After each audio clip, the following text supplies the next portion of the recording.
particulier. En effet, c'est une très grande joie de célébrer aujourd'hui la naissance de notre bébé. Donc, l'ouvrage tant attendu en Ukraine, à l'est justement de l'Europe.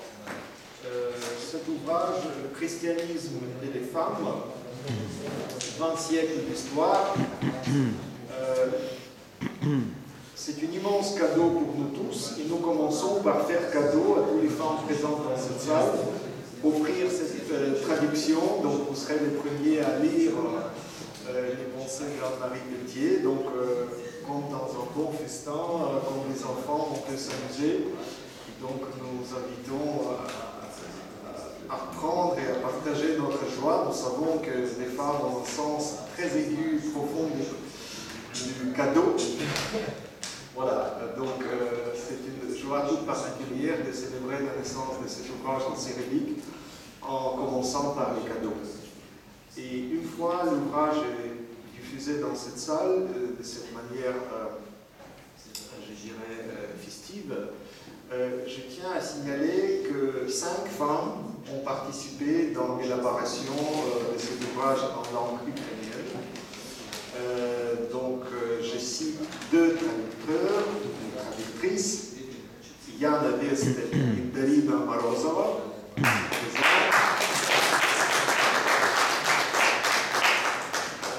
Puis, correction Nathalie Anikienko, mise en page d'Alina Zalewska et design de la couverture Irina Pasternak.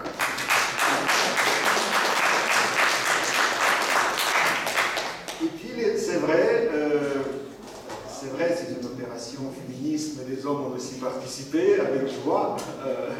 Donc, Yuri Vestel, Igor Mialkovski, Dmitri Karatiev, et Vadim Zalewski qui vient d'apporter de la typographie cet ouvrage, et votre humble serviteur. Alors, nous sommes tous pleins de joie que ce livre vient de paraître aujourd'hui. Littéralement, il vient directement au monde. Voilà, donc il sort de presse. Et sans tarder, je voudrais dire que, après avoir lu et relu l'ouvrage, j'ai compris que, en fait, une thèse centrale de cet ouvrage est contenue dans les sous-titres, titres et sous-titres. Christianisme et les femmes, 20 siècles d'histoire. Il ne s'agit pas du tout d'une approche évidemment positiviste. Au contraire, à la fin de cet ouvrage, Anne-Marie Peltier insiste que la découverte du rôle des femmes ne commence pas au XXe siècle. Au contraire, elle montre qu'elle s'inscrit dans une histoire longue. Et cette longue durée, sur le plan factuel, démontrée tout au long du 20 siècles. C'est quand même fort de dire que ce n'est pas Rosa Luxembourg et d'autres braves femmes du XXe siècle qui ont ouvert le dossier, mais justement, les femmes de la Bible, à commencer par les grandes femmes de l'Écriture sainte, ont déjà beaucoup travaillé pour que les hommes du XXIe siècle ont une idée plus précise du dessein de Dieu pour les femmes. Second élément capital de cet ouvrage, c'est précisément que l'histoire des femmes n'est pas une histoire perdue à travers justement des siècles. Que les femmes, justement avec cette tendresse autour d'un homme, enfantement, nourrissent, éduquent, pleurent des morts, consolent ceux qui pleurent, restent fidèles à l'infidèle. Elles ont fait l'histoire profonde, et c'est pourquoi ce n'est pas juste de parler d'une histoire perdue des femmes. Rien n'est perdu de ce qui est fait en amont. Troisième et dernière chose que j'aimerais évoquer, que les 2 noms propres cités en filigrane à la fin de l'ouvrage, les 2 derniers noms propres adressé à toute l'Europe, à toute notre petite planète. C'est le nom de Vassili Grossman, né aux environs de Kiev, à Berdichev précisément, et Emmanuel Levinas, qui a fait son gymnase à Kharkiv et qui a fait une interprétation de Grossman. Donc c'est un ouvrage évidemment rédigé à Paris, mais dès le départ, publié en 2001, a fait, n'est-ce pas, un clin d'œil, une pensée à travers l'Europe, l'autre Europe, Est-Ouest, très significative. Et donc pourquoi Vassili Grossman? Mais justement, Levinas était captivé par ce mot bonté, dobrata, et c'est le mot qui conclut l'ouvrage. Le mot dobrata qui vient du grand roman de Grossman, de Tupas, Psiotichot, avec l'image que, au-delà des totalitarismes, au-delà des épreuves nazies et bolcheviques, il y a une couple, il y a un enfant, il y a l'avenir. Et ça m'a fait penser que grande œuvre musicale consacrée à Maïdan, Sylvestrov conclut avec Lullaby, en français, berceuse, une berceuse, колыбельная, колыскова, c'est-à-dire quelque chose qui est chanté, une chanson, une simple mélodie, chantée par une femme, un bébé qui va au monde. On va aujourd'hui, ce soir, encore parler des enfants de l'espérance. Voilà, à mon avis, le lien de cet ouvrage avec les choses essentielles qui se passent aujourd'hui à Kiev, en Ukraine, dans cette autre partie de l'Europe, est nécessaire pour voir la portée de cet ouvrage magistral. Je passe tout de suite la parole à Marie Pitié. Merci, cher Constantin. Je voudrais d'abord dire ce que je ne pouvais pas trop dire au début de la conférence, c'est-à-dire toute ma gratitude pour ces quelques heures que nous partageons, qui sont des heures de rencontre, de reconnaissance mutuelle, d'écoute mutuelle. Alors, il y a 2 ans, la koinonia était le thème. Voilà. Mais la koinonia, c'est pas simplement un thème de colloque, c'est la réalité qui se renouvelle d'année en année, grâce à vous et à tous les amis ici présents. Or, oui, je crois que notre rencontre ce soir autour de cette question du christianisme et des femmes se situe bien, elle aussi, dans le registre de la rencontre. Il s'agit de la rencontre de l'homme et de la femme. Et ça, je voudrais tout de suite y insister, mais vous avez amorcé déjà le thème tout à l'heure. Bien sûr, le livre s'appelle « Le christianisme et les femmes ».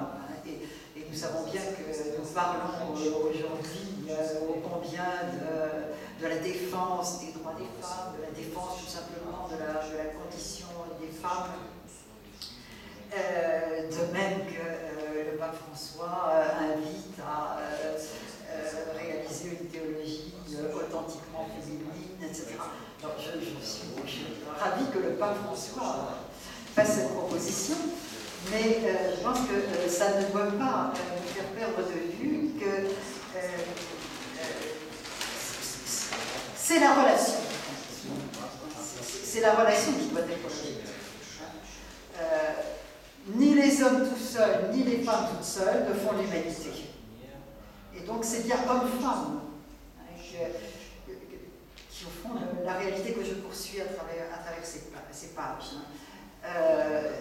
C'est la relation qui est la réalité de création fondamentale qui nous est décrite en Genèse 2. Et avec ce génie du texte biblique, d'ailleurs,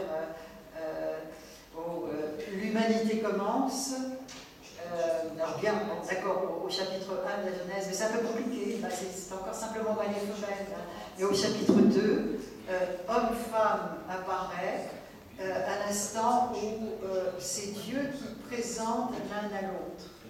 Donc la femme existe en recevant de Dieu l'homme, et l'homme existe en recevant de Dieu la femme. Donc dans cette très belle triangulation, comme se décrit le chapitre 2 de la Genèse. Et donc, ça, je tiens fortement à le souligner, parce que c'est quelquefois perdu de vue dans un certain nombre de discours féminins ou féministes, je ne sais pas comment il faut dire, où il n'existerait plus que la cause des femmes.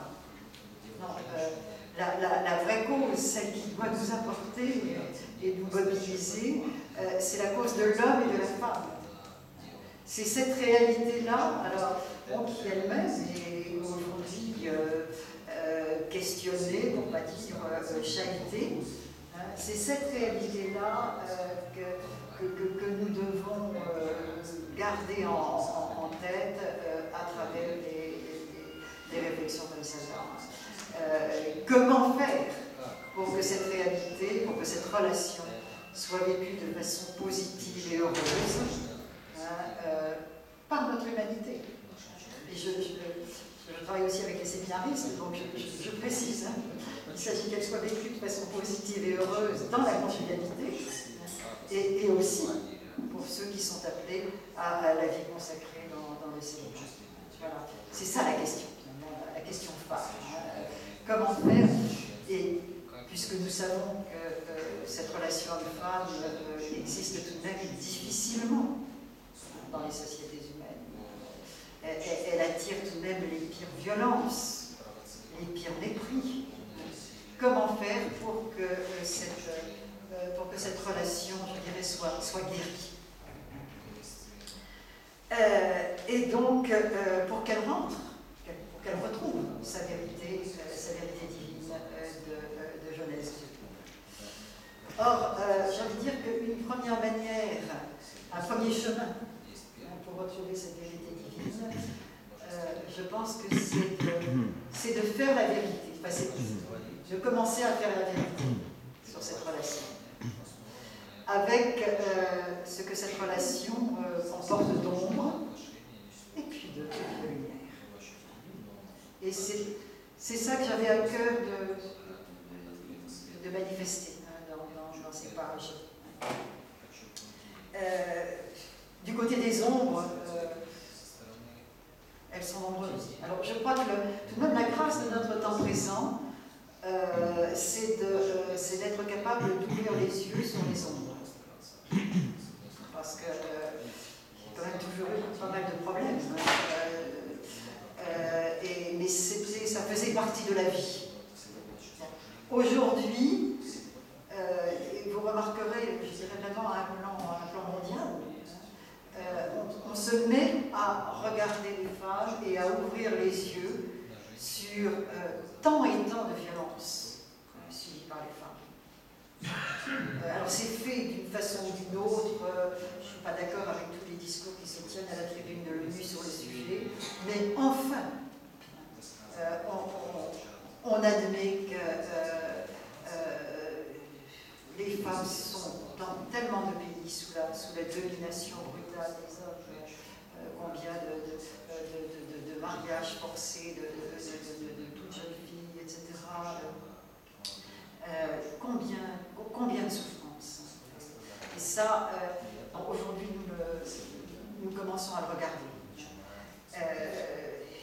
Le pape François, puisque je le citais, n'hésite pas à dire avec une certaine brutalité, mais une vraie franchise, et qui me semble très salubre, que les femmes sont quand même assez communément dans le service, ce qui n'est pas infamant quand on est chrétien, si ils ont bien parlé du serviteur.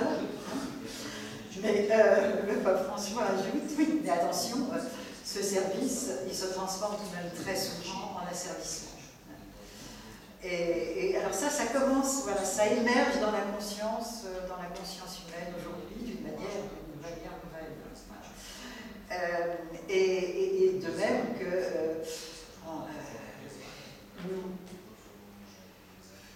nous osons dire, nous pouvons dire, nous devons dire que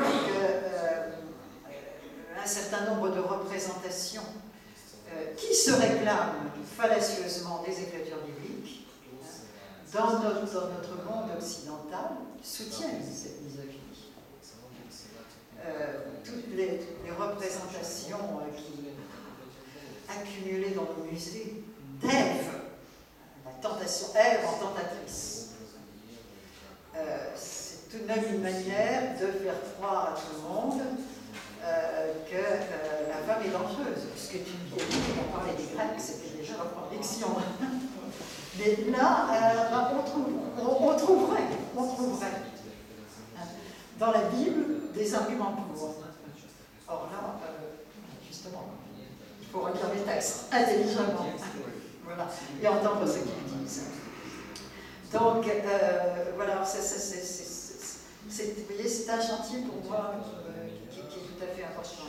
Donc, faire la vérité et consentir à reconnaître que nos écritures émanent de sociétés patriarcales. Alors, ce qui est extraordinaire, c'est que tout en étant imbibées de patriarcalisme, elles ont miraculeusement la capacité de traverser, d'aller au-delà, de porter au-delà, à condition de les accompagner là où elles vont. Donc voilà, accepter de faire l'inventaire des ombres, et puis aussi faire l'inventaire de toutes les lumières. Vous savez, aujourd'hui, bon, je parle de mon expérience de française, mais je dois être un peu la vôtre aussi. Enfin, les religions sont accusées de beaucoup de maux, d'être à la source de la violence, d'être à la source de l'injustice en particulier, entre les femmes, tous ces problèmes très présents et très pressants dans la France où j'habite, qui sont liés à toutes les tragédies liées à l'islam. On dit les religions. Il faut aller y voir. Donc faire la vérité, c'est aussi faire de l'histoire et reprendre possession de tout ce que cette histoire comporte, de l'histoire chrétienne, de témoignage de ce que la foi au Christ a opéré et doit continuer à opérer de façon profondément libérante. Dès le point de départ, le christianisme a été un facteur extraordinaire d'émancipation des femmes. Donc je dirais qu'il faut essayer de retrouver toute cette histoire et comme il faut reparcourir la Bible avec cette interrogation, et à ce moment-là, on découvre des choses tout à fait étonnantes. Donc, je ne résiste pas à dire un mot de la Bible parce qu'il faut toujours y revenir, mais quand on commence à regarder les femmes dans la Bible, on s'aperçoit que, bien sûr, les rois, les prophètes, les prêtres sont au masculin. Mais que de femmes dans cette histoire. Comme disait Lévinas, les femmes sont aux aiguillages de l'histoire du salut. Il n'y aurait pas de patriarche, il n'y aurait pas de matriarche. Il n'y aurait pas l'histoire de Moïse et de la libération de l'Égypte s'il n'y avait pas cette conjuration féminine autour de la naissance de Moïse, etc. Il n'y aurait pas d'histoire d'Israël s'il n'y avait pas ces femmes fortes, Judith, Esther, qui en face du tyran se lèvent dans leur faiblesse. Et le livre d'Isaïe, puisqu'on parlait de lui, c'est tout de même extraordinaire, la manière dont, à partir du moment où il se met à parler du serviteur, il associe aux oracles du serviteur, figure masculine, des oracles de Sion, figure féminine. Comme si, voilà, l'œuvre de Dieu qui commence à être prophétisée dans ces textes, elle va mettre ensemble, tresser ensemble du masculin et du féminin. Alors jusqu'à l'accomplissement, où le Christ et